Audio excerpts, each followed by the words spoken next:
One day format থেকে আনুষ্ঠানিকভাবে বিদায় জানানোর ঘোষণা দিয়েছেন মুশফিকুর রহিম।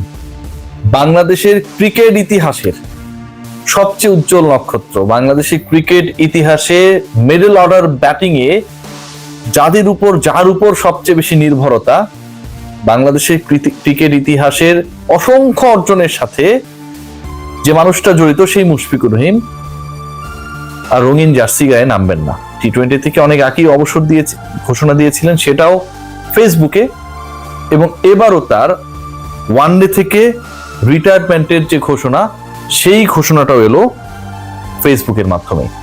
অনেক আলোচনা চলছিল, অনেক ইস্যুস কাজ করছিল, অনেক ধরনের সমালোচনা হচ্ছিল যে মুশফিকুর রহিমের পারফরমেন্স খুব একটা ভালো না, মুশফিকুর রহিম কবে তার রঙিন জার্সিটা তুলে রাখবেন। সবশেষ 13-14টা ইনিংসে মাত্র একটা 50, চ্যাম্পিয়ন্স ট্রফিতে হতাশ করেছেন, তাকে জায়গা দেবার জন্য সৌম্য সরকারের জায়গা হয় নাই। অনেক ঘটনা প্রবাহ ঘটেছে। আমরা আলোচনা করেছি যে মুশফিক কি নিজেই অবসর নেবেন নাকি বাংলাদেশ টিম ম্যানেজমেন্ট তাকে বাদ দেওয়ার মতো গাটস দেখাবে। আলোচনা যৌক্তিক according to the performance, age and others.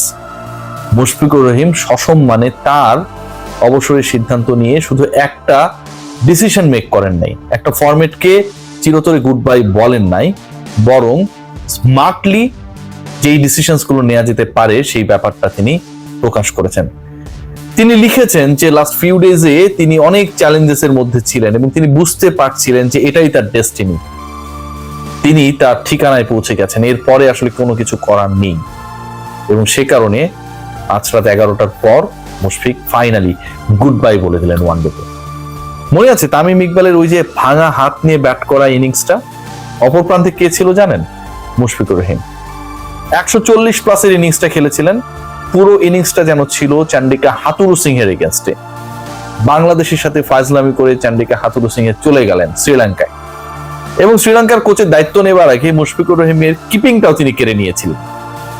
তাকে অনফিল্ডে ফিল্ডিং করাতেন, তাকে এমন এমন জায়গায় ফিল্ডিং করানো হতো যেন লং থ্রো করা লাগে, যেটা মুশফিকের জন্য ডিফিকাল্ট ছিল, কারণ তাকে আন্ডার আর্ম থ্রো করা লাগতো। এরপরে বাংলাদেশ গেল শ্রীলঙ্কায়, মুশফিকুর রহিমের সেই অসম্ভব অতিমানবীয় 142 সম্ভবত আমার যতটুকু মনে পড়ে সেই ইনিংস। এই মুশফিকুর রহিম বাংলাদেশের টেস্ট ইতিহাসের প্রথম ডাবল সেঞ্চুরিয়ান। বাংলাদেশের টেস্ট হিস্ট্রিতে যত বেশি ডাবল সেঞ্চুরির রেকর্ড সেটাও মুশফিকুর রহিমের।